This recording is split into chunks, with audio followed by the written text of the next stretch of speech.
Why 97% of people need more iodine and how to get it. Dr. David Brownstein. We've tested over 8,000 people in our office. Over 97% are deficient in iodine. The vast majority is severely deficient in iodine. All thyroid hormone can't be made without iodine. Thyroxine, or T4, has 4 atoms of iodine attached to thyroglobulin. Triiodothyronine, or T3, has 3 atoms of iodine attached to thyroglobulin. In fact, any hormone in the body. You can't make any single hormone in the body without adequate amounts. Did you know that nearly 97% of people are deficient in iodine, despite its crucial role in maintaining overall health? Dr. David Brownstein, a renowned holistic health expert and the author of several books, including Iodine, Why You Need It, Why You Can't Live Without It, has dedicated much of his career to educating the public about iodine's vital role in health. As a practicing physician with decades of experience, he has treated thousands of patients suffering from iodine deficiency, highlighting its connection to various health issues like thyroid dysfunction, low energy, and even autoimmune diseases. His research and clinical findings have made him a leading authority on the topic. Iodine is crucial for the production of thyroid hormones like thyroxine, or T4, and triiodothyronine, or T3, which regulate many bodily functions. In fact, no hormone in the body can be created without adequate amounts of iodine. Unfortunately, over the past 50 years, our iodine levels have fallen by 50%. How can we ensure we're getting enough of it? In today's video, we'll dive into these questions and explore why iodine deficiency is more common than we think, and how we can correct it. Let's take a closer look at the controversy surrounding iodine supplementation and why it has sparked so much debate. I would tell you, pretty much all nutrition is controversial in conventional medicine because I was taught in medical school that there's no need for any supplementation of anything, that our food supply provides adequate amounts of trace vitamins and minerals that are needed. And, I used to believe that at one time. And after 30 years of checking chemistries and looking at nutritional levels on people, I can now say that's clearly not true, and particularly with iodine. Iodine is an essential element for our health, but for many years, there has been significant controversy surrounding its use, especially in the form of supplements. Dr. David Brownstein explains that the controversy mainly comes from conventional medicine, which often argues that supplementation isn't necessary because our food supply provides all the iodine we need. It can be traced back to the early 20th century, when iodine deficiency was widespread, leading to goiter, which is a condition characterized by an enlarged thyroid. The government intervened by adding iodine to salt, which significantly reduced cases of goiter. However, this success led to a decline in interest in iodine supplementation. People assumed that iodized salt would be enough, and iodine supplementation became less common. Despite this, iodine deficiency continued to rise, contributing to various health problems, particularly thyroid issues. Like ferrocyanide and aluminum silicate. Unrefined salt. So for the audience, when we communicate with each other about salt, we should refer to salt as refined and unrefined. Sea salt is not a good term. Dr. Brownstein highlights that the current recommended daily allowance, or RDA, for iodine, set at 150 micrograms, was designed primarily to prevent goiter. However, this amount is now considered insufficient for optimal health, particularly in today's environment. The RDA does not account for the numerous other roles iodine plays in the body, such as its vital functions in the skin, brain, heart, liver, and muscles. As Dr. Brownstein points out, iodine is necessary for the production of thyroid hormones, which regulate metabolism and energy. Beyond the thyroid, iodine supports various bodily processes, including detoxification, immune system function, and protecting against oxidative stress. The iodine deficiency problem has been exacerbated over the past 50 years, with iodine levels in the population dropping by nearly 50%. This decline has been influenced by several factors, including the widespread use of bromides, which are chemicals found in flame retardants, pesticides, and certain processed foods. Bromides, along with other halides like fluorides and chlorine, compete with iodine for absorption in the body, leading to decreased iodine levels. As these environmental toxins disrupt the body's natural iodine balance, iodine deficiency has become more prevalent, affecting the function of not just the thyroid, but also other iodine-dependent organs. When it comes to iodine, many people wonder if they are getting enough of it in their diet. Getting iodine through salt is a pretty good method of getting the RDA for iodine in to a population because human beings need and require salt. And I've written a book on salt called Salt Your Way to Health. Um, you know, the second major constituent in the human body next to water is salt. Iodine is an element found in various foods, but most people get their iodine from iodized salt. Iodized salt was introduced to prevent iodine deficiency in the population, which can lead to thyroid problems. However, in modern times, there are concerns that the amount of iodine in salt may not be sufficient due to various factors, including exposure to toxins and the use of refined salt, which lacks many essential minerals. Refined salt, commonly used in food processing, contains mostly sodium chloride and a small amount of iodine. Unrefined salts like sea salt or Himalayan salt contain minerals but are lower in iodine. This means that while iodine in iodized salt can help meet daily requirements, unrefined salts may leave some people with iodine deficiencies, especially if they rely on them for their salt intake. To avoid deficiency, it is essential to ensure that you are getting enough iodine, especially if you are using unrefined salts or eating processed foods that lack iodine. When it comes to testing iodine levels, Dr. Brownstein suggests that not everyone needs to be tested routinely, but it is important to consider testing if there are concerns or symptoms of iodine deficiency. Since iodine deficiency is so common, it can be wise to check iodine levels if no steps have been taken to address the issue.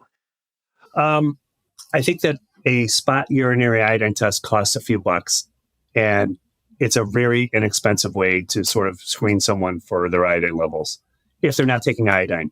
However, if they're taking iodine, the only test available, if you're taking milligram amounts of iodine, like I'm writing about and talking about, then the only test available is a 24-hour loading test. One of the simplest and least expensive tests is a spot urinary iodine test, which is a useful way to screen iodine levels, especially for individuals not already taking iodine supplements.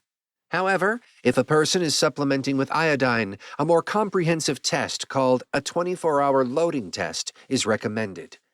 In this test, a person takes a large dose of iodine, 50 milligrams, and collects urine over a 24-hour period. The amount of iodine excreted in the urine can help determine how much the body is retaining.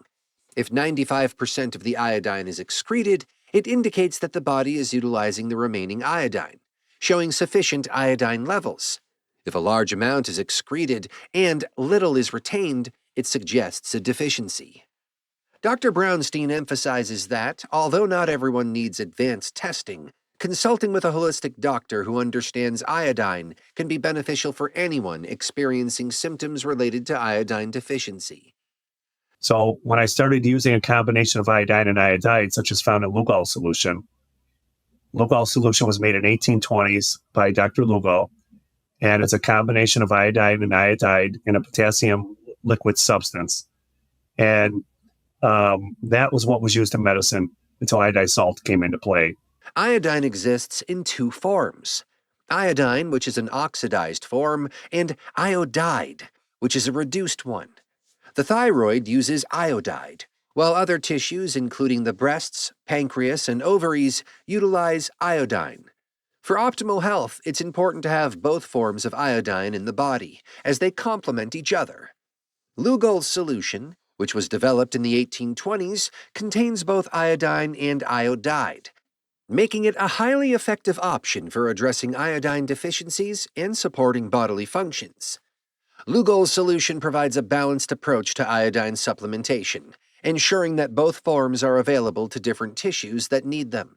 Dr. Brownstein's focus on using a combination of iodine and iodide underscores the importance of proper iodine intake for thyroid health and overall well-being. This solution has become a staple in iodine supplementation, offering comprehensive benefits to those looking to optimize their iodine levels and enhance their health. He warns against relying on transdermal iodine tests, such as applying iodine to the skin and monitoring how quickly it disappears, as they are not reliable indicators of iodine deficiency. This method is inaccurate because iodine may evaporate or be absorbed unevenly through the skin, which does not reflect the body's true iodine status. For supplementation, he advocates for oral iodine, as it is efficiently absorbed through the gastrointestinal tract. Since iodine is rapidly excreted from the body if not used, it must be replenished regularly, ideally on a daily basis, to maintain proper thyroid function and overall health. The four major halides are fluoride, chloride, bromide, and iodine. And two of those are essential and two of those are toxic. The two essential ones are iodine and chloride, and can't live without either of them. The four major halides are fluoride, chloride, bromide, and iodide.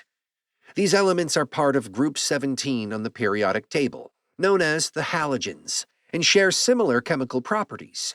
While iodine and chloride are essential to the body, playing key roles in energy production and numerous biochemical processes, fluoride and bromide are considered toxic. Fluoride is commonly found in water, toothpaste, and some medications, while bromide is present in foods, certain consumer goods, and even fire retardant products. Both fluoride and bromide can disrupt normal physiological functions, with bromide in particular competing with iodine for receptor binding sites, potentially leading to iodine deficiency. Right around 1970, bromine took the place of iodine in bakery products as a conditioning agent. And that worsened. That's really when problems started developing in our country with the thyroid, the ovaries, uterus, breast, prostate. And Hashimoto started to take off after that, a few years after that. The increasing exposure to bromide, along with a decrease in iodine levels, has created a significant health problem, contributing to various diseases, including thyroid dysfunction, breast, prostate, and uterine cancer, as well as Hashimoto's and Graves' diseases. Dr. Brownstein explains that bromide, a toxic halide, competes with iodine for receptor binding in the body, which disrupts iodine's normal functions. The body prefers iodine over bromide, but when iodine levels are low, bromide can bind to these receptors, leading to negative health outcomes. Since the 1970s, brominated flour has replaced iodinated flour in many bakery products, further increasing bromide exposure. The body has no use for bromide, which means it must be excreted when displaced by iodine. When people start supplementing with iodine to correct deficiencies, bromide is released from its receptors and expelled through urine and feces. This process can trigger detox symptoms like fatigue, headaches, and brain fog, which Dr. Brownstein describes as a Herxheimer reaction. Now let's dive into the critical topic of radioactive iodine, exploring its impact on health. When Chernobyl blew its top in 1980s, Soviet Union, or I don't know, they were Soviet Union back then, the governments, Russia, passed out iodine tablets to the population. So they could try and quickly saturate the thyroid in the breasts and the ovaries and uterus and pancreas with enough iodine. So when radioactive iodine gases came over them, it would just pass through their bodies without binding to the thyroid and start to damage DNA. Iodine plays a critical role in health, particularly in preventing the harmful effects of radioactive iodine. When the body has sufficient iodine, it achieves a state of iodine saturation, which effectively blocks radioactive iodine from binding to thyroid receptors. This mechanism is a critical protective strategy, especially in emergencies like the Chernobyl disaster, where iodine supplements were used to shield populations from radioactive exposure. However, the conversation around radioactive iodine isn't limited to environmental exposures. Its use in medical treatments, such as for thyroid conditions or cancer, raises significant concerns. Radioactive iodine is often used to target thyroid tissue, but its effects are not confined to this organ. It can accumulate in other iodine-sensitive tissues, including the breasts, ovaries, and pancreas. These unintended deposits increase the risk of cellular DNA damage, which may lead to mutations and cancer over time. Obtaining sufficient iodine through food is becoming increasingly difficult due to ocean pollution affecting sea vegetables and fish, the primary sources of iodine. As a result, iodine supplementation may be necessary in today's world to maintain optimal iodine levels.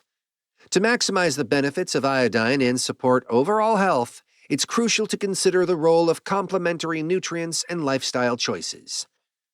Sure, selenium, B vitamins, magnesium, vitamin C. Look, I check all these things. So I don't just willy-nilly put people on these. I try and target, where their deficiencies are and where they most need them. When incorporating iodine into one's routine, it's important to consider supporting nutrients and lifestyle changes to optimize its benefits. Iodine should be part of a holistic health regimen, not a standalone therapy. Nutrients like selenium, B vitamins, magnesium, and vitamin C can enhance iodine's effectiveness.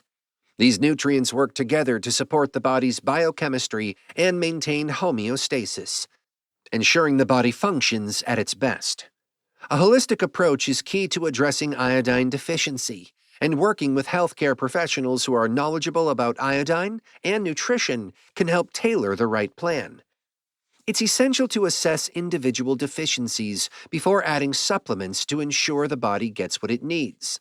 Dr. David Brownstein also stresses the importance of maintaining hydration, eating unrefined foods, keeping salt levels up, and ensuring adequate iodine intake as the basic pillars of health.